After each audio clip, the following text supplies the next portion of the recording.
have This call something is being recorded. I have something prepared for you that I want to share with you. I hope that you all understand that leaders are readers.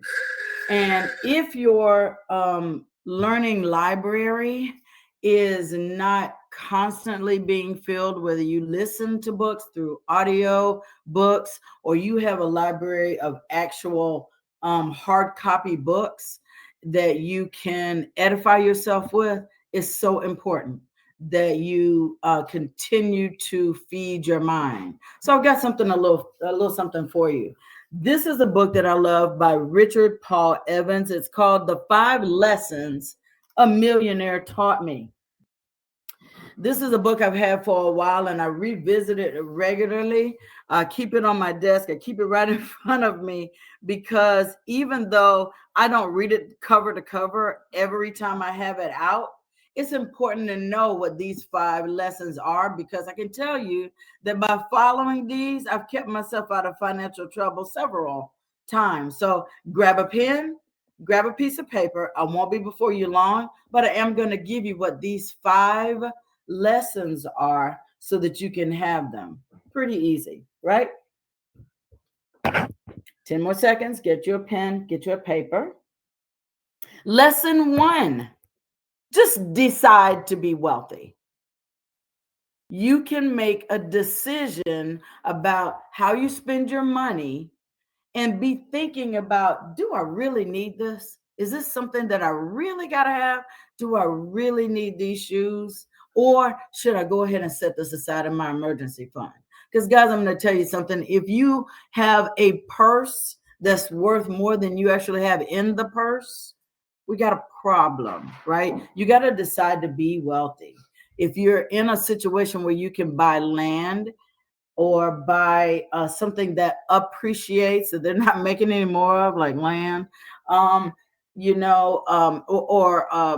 art that appreciates one of, or in a small series, those kind of things, precious metals.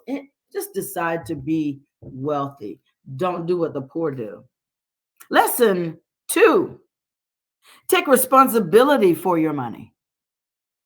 Guys, I don't ever pass change on the street. I learned a long time ago that all money spends. So the next time you're walking a sidewalk, a parking lot, or whatever, and you see something shiny, why would you walk past it? Yeah, it might be kind of dirty, grungy, whatever. If it's in poop, I'm not going to pick it up, obviously. But if it's just out there, I do pick it up, because why wouldn't you respect the money? Why wouldn't you respect the money? Taking responsibility for your money means that you know how much money you have, that you know where your money comes from, that you know where your money is going, and that you know what your money is doing. Lesson 2, take responsibility for your money. Know how much you have, where it's coming from, where it's going, and what it's doing. Lesson number 3, keep a portion of everything you earn. Have you ever heard of tithing to yourself? I know that we have some Christians on the line, and we know Proverbs 8 and 10.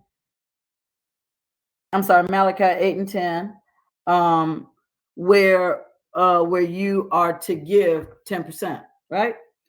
You want to make sure that you give to yourself. Guys, if you're not scraping a portion of your income off to save for yourself, for your family, for emergency, you must keep a portion of everything you earn. You start a nest egg. There is power in compound interest. Power in compound interest. Lesson number 4, win in the margins. Win in the margins. What does that mean? That means that you've got to have certain things in place so that you win in the margins. Winning in the margins with extra income. There's certain ways, several ways, especially nowadays with AI, social media, work at home opportunities, and things that we can do creatively that can earn money. Winning in the margins with extra income, like say a home-based business like you have. See, if you're working a job and you're working a counter right now, but you're only attending calls, you're only attending events, but you're not selling product, you're not sharing your opportunity, you are not building a team, you're not able to win in margins with extra income. You just take the income that you get from your other job or from maybe your retirement income, and you're just playing with this thing, you know? So we really want you to think about how you can do this with extra income, and you've got the perfect vehicle right here. You can win in the margins with savings. I just talked about taking a portion of your income and setting it aside for yourself, not only with savings, but with investments. There's so many things that are out there now that you can grow your money as an instrument.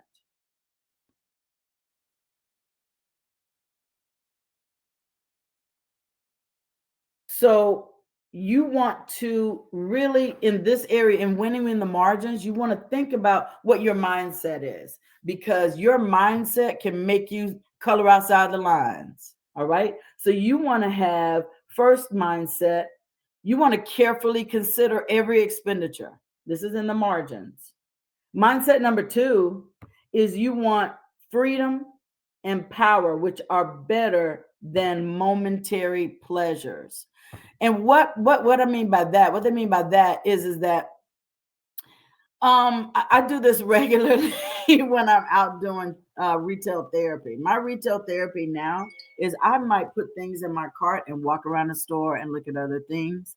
I can tell you that I've gotten myself disciplined to the point that I only start to buy the things that I really came in there for, and maybe one or two of the things that I just want, but not everything. Used to not be that way. I would just pile stuff in there and then add it up and be like, oh no, I didn't mean to buy that much, but yeah, I'll go ahead and take it off. Not anymore. Be very careful about your expenditures. Next, don't equate spending with happiness. Woo, that's a big one right there. Some people do retail therapy when they're not feeling well and they end up spending too much money, which does what? It then depresses you. Then that does what? Then that puts pressure on you because, oh my God, did I spend the light bill money? So that spending does not equate happiness. Often, guys, there's buyer's remorse. Often, guys, you're returning things. Often, guys, you put yourselves in a situation that's not pleasant. Mindset number four, this is still in winning in the margins. Mindset number four is you want to protect that nest egg. Build it, start it, protect it. Last lesson, give back. Give back. Tithing is a form of giving back, folks. The Bible says that of all that he gives us, he's only asking 10% back. But then you can tithe in other ways. Tithing in your community might be giving a free seminar, webinar on what? How to eat right for your blood type. Give back.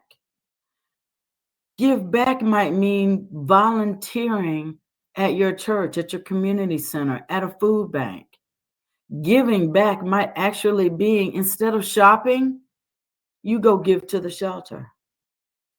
You have the ability to take your life and learn from millionaires, because if you think about what millionaires do, they create foundations, they create abilities to use their brand to influence and to assist in communities around the world. So I'm going to recap before I close it out. Lesson one, decide to be wealthy. Lesson two, take responsibility for your money. And under that, know how much you have, where it comes from, where it's going, and what it's doing. Lesson 3, keep a portion of everything you earn. You don't ever want to go pillar to post. You don't ever want to go paycheck to paycheck with the possibility of things getting cut off, lost, or gone. Okay. Lesson 4, win in the margins. Several things in that. Learn earning extra income, savings, and mindset. And lesson number 5, give back. Guys, I'm hoping that impromptu lesson was something that gave you some edification. That's absolutely my goal, is to make sure that you get something out of every time you hear me speak. So I'm really hoping that you did get something from the book, The 5 Lessons a Millionaire Taught Me. It's definitely served me well, and I recommend it to everyone. Thank you for your time and attention today. Have a wonderful Akana day. Bye now.